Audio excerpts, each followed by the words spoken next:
Leinier, thank you so much for joining us for this interview.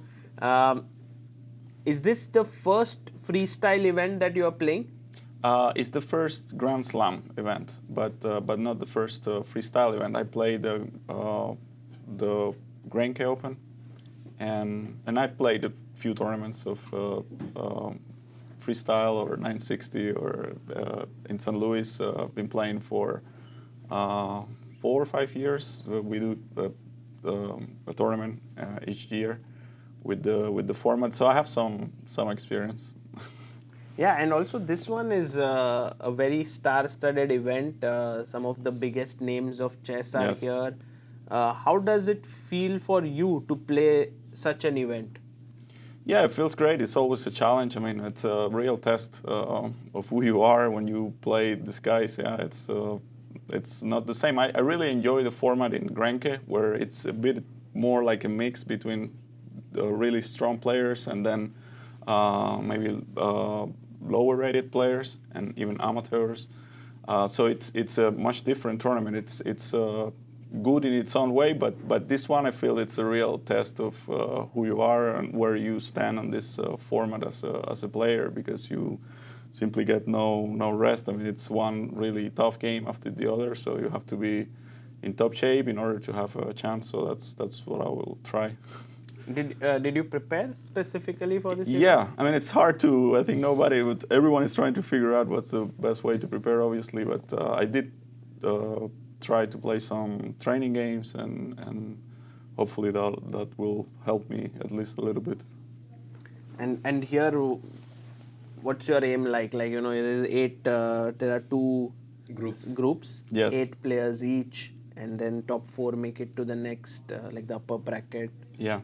What do you have certain aims for this event? Yeah, I'll just thought that I'll need to take it step by step. So I'm thinking about getting in the top 4 and my group initially, and then from there I'll see what happens. So in this tournament, like freestyle, when you like first come in, let's say now you already know the 8 players that you are going to play against. I am always curious, like if players have a strategy that, for example, let's say Sam, for example, like he's very very good in freestyle. So maybe like in that game, I'm going to be conservative, but maybe some other player style you feel like your style is better matched against. So in that player, before that, of course, during the game, things change every move. Yeah. But like before the tournament, do you have like strategy that, okay, this is my strategy and I want to like put pressure on this player, maybe like?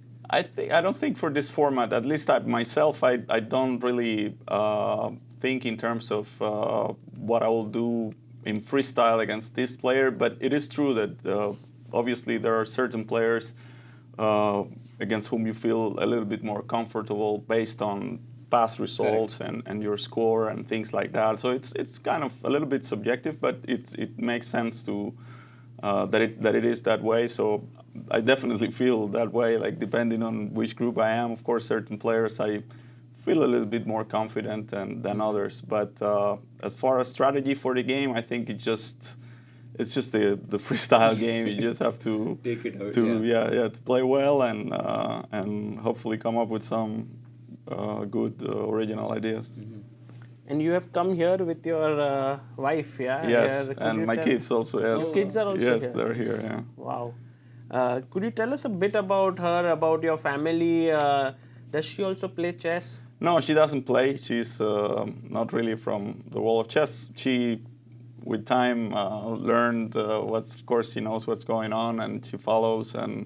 But she's not a chess player. But my 10-year-old son does play. He was when he was 6 or 7, he got very interested and actually got to pretty decent level for a 7-year-old. He would tell me like every day, "Let's play." He was watching your videos or some other videos on YouTube. He was learning a lot by that, and I was teaching him, and as I said, he got to a pretty decent level. And then like we played like for a year, and then after 1 year, for some reason, he lost interest. He moved to others, but so he likes tennis. Oh, nice. He's been playing for some time now, for a couple of years.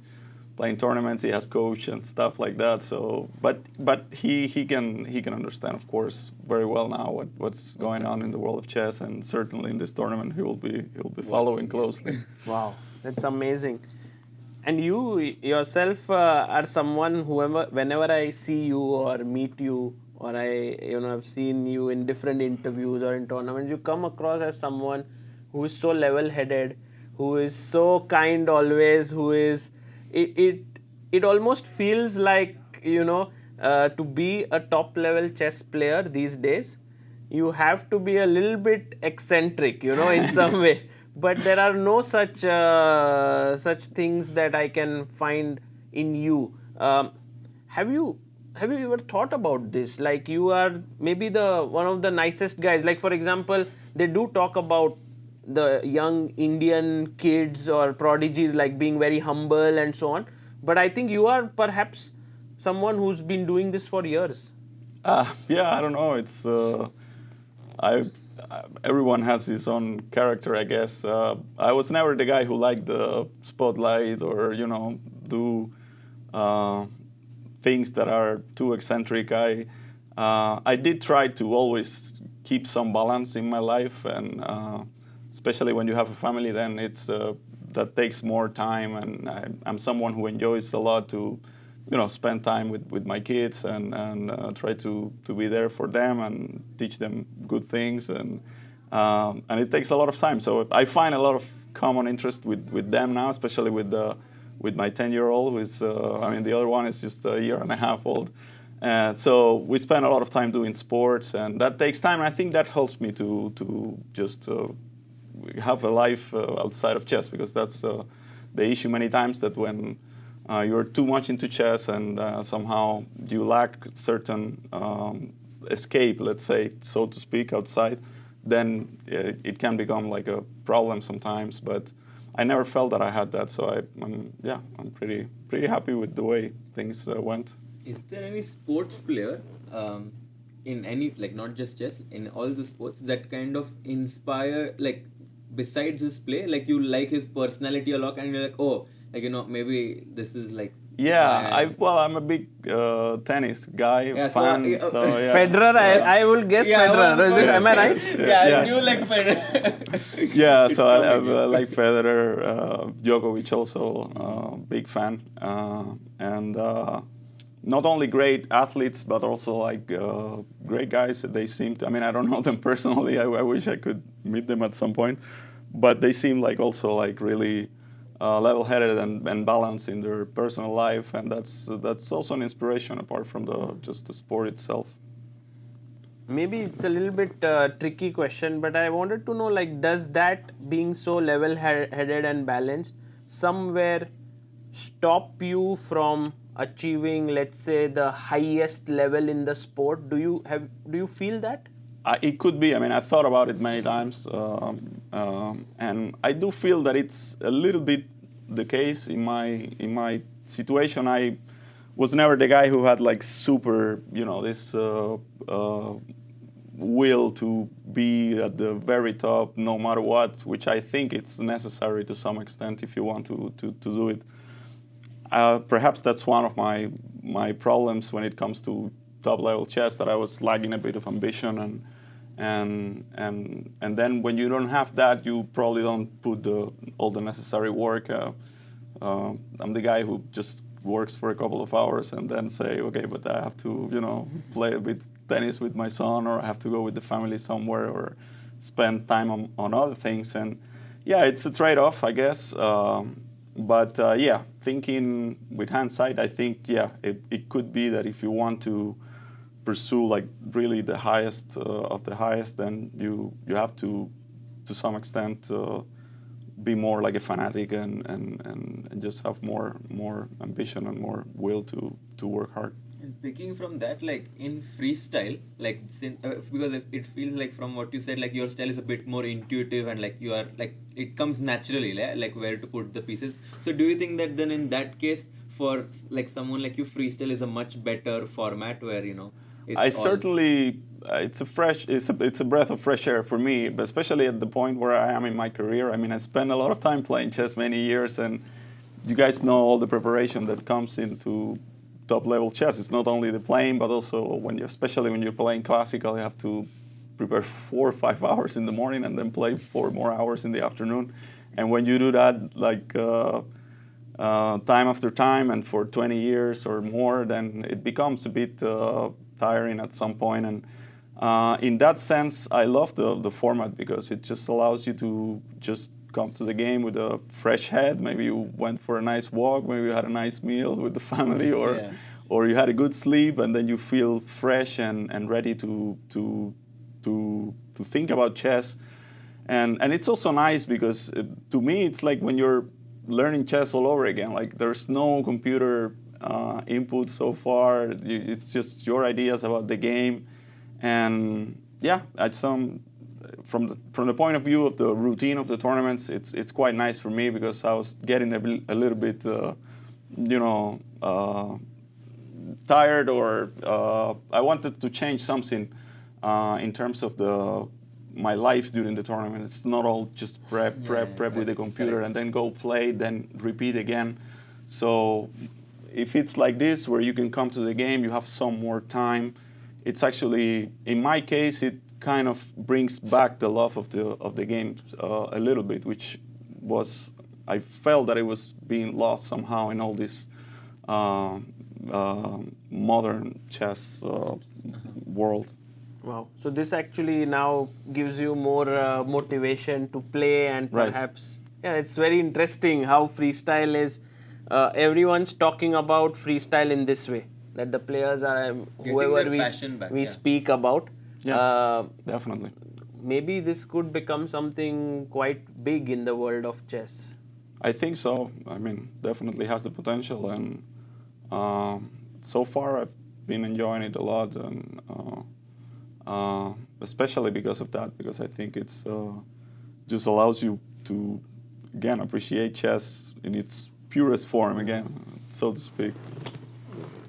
We were talking about who would be the good players from past era who would do well at freestyle, and we asked this to Magnus, and one of the names he suggested was of Capablanca. Yeah. First guy I thought of, because he had such a good feeling for the game, positional feeling, where the pieces go, and I also think that he would do extremely well in freestyle. Did he impact your game in any way? Yes, for sure. I mean, I think every Cuban player, to some extent, has this influence, because we had a rich culture in Cuba, and I think it's to a large extent because of him. He was world champion after all, and he's an inspiration. I remember when I was a kid growing up that he was the first player that was. I read books about him and studied his games, and also because he had such a pure style. It was,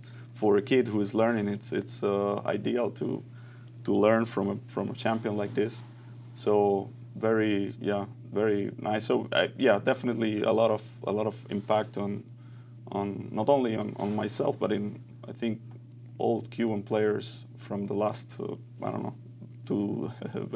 decades or something. And when you were in Cuba and when you were growing up, the chess culture, because of Capablanca, was quite vibrant. Is it still the case? Do you also have certain, like, do you go back to Cuba and kind of, are the kids inspired by your story? Because I think after Capablanca, you are the strongest player from Cuba. Yes. No, I didn't go back after I left. There are some other issues at play there, but I would certainly like to go at some point and to help the Cuban players and have a positive impact on them somehow. But yeah, it's we had a as I said before, we had a rich chess culture, mainly because of Capablanca. There were other factors as well, like Cuba had a good relation with the former Soviet Union, and back in the 70s and 80s, a lot of Cuban coaches and players went to the Soviet Union to study there and to see how the world of chess works, the coaching and everything, and that made Cuba a strong powerhouse, I would say, in Latin America especially, because we had we had good coaches, we had good players from all levels, and then you also had to be like, in my case, I was very fortunate also because I was born in a town where we had that. Like if you would, it could be the case that if I was born in another town, then there were no chess at all. It would be more difficult. But I had a very good first coach. Which town was it? It's to the south of the capital of Havana, like 50 kilometers away, not too far to the south. It's a small town, like 70,000 people, but yeah, very good coach, and then players from all levels. Like we had IMs, FMs, then not GMs, but it wasn't needed. Like already with that, you could always have a guy who would just push you a bit and beat you slightly, which is the ideal. Yeah, not too much, but it would motivate you. Yeah, then you will learn and be more motivated. So. In short, I was fortunate to be born there, but that's part of the reason also why we Cubans we had this let's say good and rich chess culture and opportunities for talented players.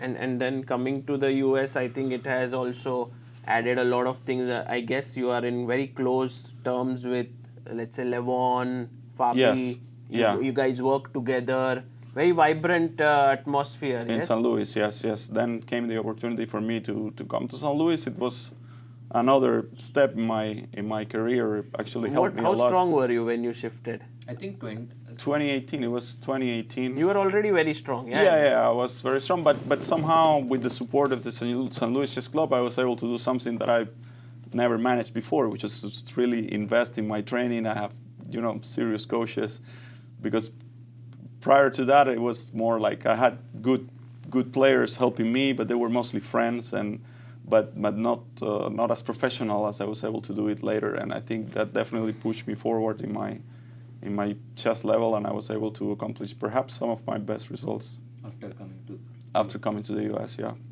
At this point in your chess journey, what would you say is something that you would love to achieve? I would love to achieve. Winning a super tournament. I think winning a slam, winning a freestyle slam would be nice. Yeah, that would be really, really nice. That would be a beautiful achievement. Yeah, yes, winning this. Yes. I think on that note, Leinier, we would love if you are able to win here and do your best. So thank you so much for spending time with us. Yeah, thank you for having me. And good luck. Yeah, thank you. Thanks.